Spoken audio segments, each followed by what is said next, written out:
2:56 a.m. Medway could have had our first matchup of 100-win teams in a league championship series since the Yankees played the Royals in 1977, but the New York Yankees pulled off an improbable series comeback against the Cleveland Indians after losing the first two games, while the Houston Astros won 101 regular season games to 91 for the Yankees. The true talent levels of the teams are much closer than the win-loss records suggest. The Yankees had a plus 198 run differential compared to Houston's plus 196.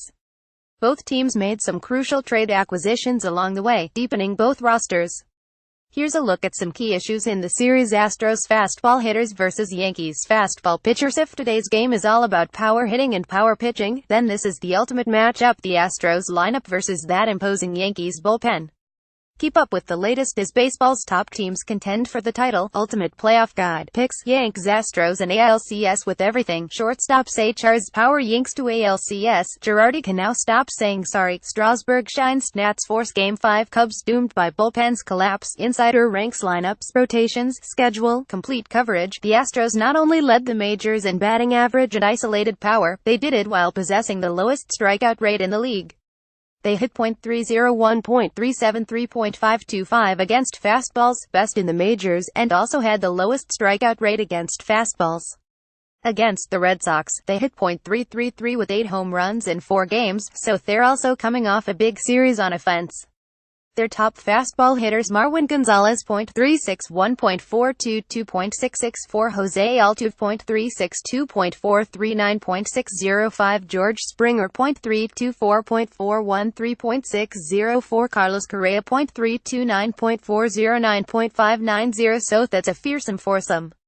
The Yankees counter with this group, with average fastball velocity in the postseason: Aroldis Chapman 100.4 mph, Luis Severino 98.2 mph, Dellin Betances 97.8 mph, Tommy Kahnle 97.6 mph, Chad Green 96.6 mph. Severino is the only starter in the group. He was the hardest throwing starter in the regular season, and he started Game 4 against the Indians, when the Yankees didn't throw a single fastball slower than 96 miles per hour.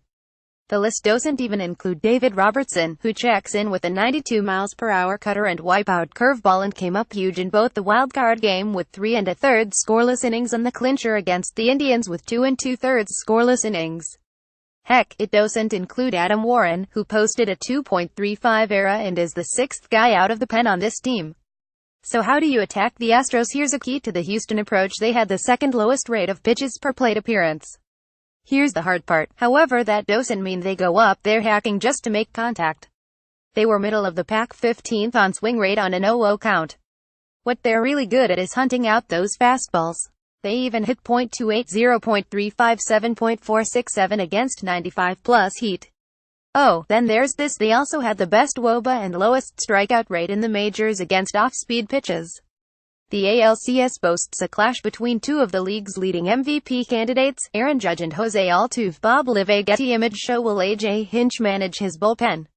Bringing in Justin Verlander in Game 4 with a series lead and Verlander scheduled to start Game 5 felt a little bit like a panic move, especially given Verlander had never pitched in relief, so it makes you wonder how Hinch views the state of his bullpen right now. Francisco Liriano, Lance McCullers Jr., Chris Devenski and Joe Musgrove all appeared in Game 3. And gave up runs, which somewhat explains the Verlander move. Managers have a very short memory in the postseason. Devenski is going to be a key guy here. His killer changeup means he has a big platoon split, holding lefties to a .111 average and .414 ops, while righties hit .238 with a .762 ops. His rate stats other than his era also declined after he made the All-Star team with a monster first half .517 ops, 2.5% HR rate, 5.29 SOB ratio, second half .719 ops, 5.3% HR rate, .217 SOB ratio. So while Devenski was a multi-inning weapon in the first half, he almost looks like a matchup guy now, one that you want to avoid using against right-hand power bats. Will Harris has a 2.30 ERA over 3 seasons with the Astros but missed all of July and August because of a shoulder issue. He did return to fan 13 batters in 10 2/3 innings down the stretch, and his fastball velocity was right at his season average of 91.6 miles per hour, so he seems healthy. He made one appearance against the Red Sox, giving up 2 hits in 2/3 of an inning. McCullers was another all-star, then came down with a bad back and was put in the bullpen for the playoffs. He also had a sizable reverse platoon, with lefties posting an ops 159 points lower against him than righties. The team's best reliever the final 2 months other than closer Ken Giles was actually Musgrove, who had a 1.37 ERA with 5 walks, 26 strikeouts and 2 home runs in 26 and a third innings. He threw 9,293 miles per hour as a starter, but 95 as a reliever. The point here, managers want to hand the important innings to their top relievers, and while all these guys are potentially good options, it's not exactly clear how Hinch will deploy them and in what order. The Astros MVP candidate Altuve had a 3-homer game against the Red Sox, plus a 2-hit game and a 3-hit game. The Red Sox even intentionally walked him twice to pitch to clean up hitter Correa. How do you pitch to Altuve? He doesn't exactly have a hole in his strike zone. ESPN stats info: like all hitters, your best hope is to get ahead in the count, as he hit .479 in hitters counts. But if you make that first pitch too good, hell swing, he hit .449 on AOO count, with 29% of his plate appearances ending after the first pitch. Oh, and against the really hard stuff he hit .385 against pitches of 96 miles per hour or faster. The Yankees MVP candidate Aaron Judge, on the other hand, went 1 for 20 against the Indians with 16 strikeouts, a record for one series. He does have a couple of small holes in his plate coverage, up and away and low away, so your best hope is to get him to chase something off the plate. ESPN stats info: the Indians were able to do that, pitching him on the edges and making their strike pitches. 13 of the 16 strikeouts came on 22 or 32 counts. Judge's overall swing rate was similar to the regular season, 37% against the Indians compared to 41.1%, and his chase rate basically the same. He was just missing some tough pitches when he did swing, with a 51% miss rate, 34.9% in the regular season. Call it a little 5-game slump, but it didn't seem to be the result of a flawed approach.